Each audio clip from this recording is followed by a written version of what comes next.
Your dominant thoughts, how to take advantage of them. Self-belief is a wonderful thing. I know from my own life experiences that whenever I have been filled with dread or doubt, I am unable to perform at a satisfactory level. Just the other day I was using a claw hammer and a lever to dismantle a packing crate. At the time I was making quite a noise hammering away when my wife came down to the workshop to see what I was doing. Jokingly, I quipped, "I haven't hit my fingers with the hammer yet." Guess what I did within minutes of uttering those words? Yep. Bang. Yeeowch. Actually, I didn't say that. It was something more colorful. You see, in retrospect, what I did was plant the seed in my mind that I was going to hit my fingers with the hammer. My mind set about fulfilling the thought. Not only do we become what we think about, we do what we think about.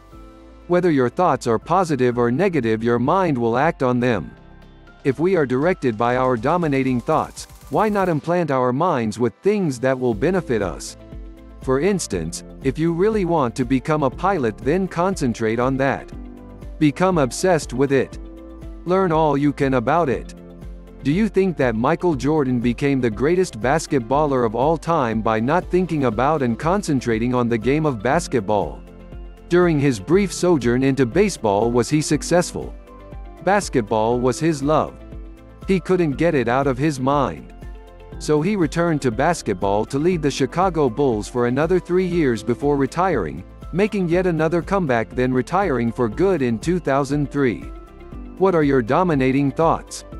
Are you thinking about the things that will make you the person that you ultimately want to be? Do you have deep and powerful thoughts about these things? If the first step to becoming the person that you want to be starts in the mind, then set that train in motion. One thing that can really help you is to sit down and write out your life goals. Take as many pages as you need. After you have crafted your life story and the way that you want it to unfold, start summarizing it. Try to get it down to a single page. Once you have done this, you should read it as often as possible. At the bare minimum, you should read it at least once a day.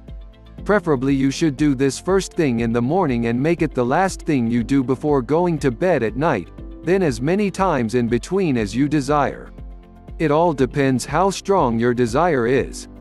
The more times you read your plan, the more you will implant it into your mind. Remember, your mind cannot discern between reality and fiction. It will simply act on it, just like my mind did when I joked to my wife about not hitting my fingers with the hammer. Think negative and you will receive negative. Alternatively, think positive and that is what you will receive.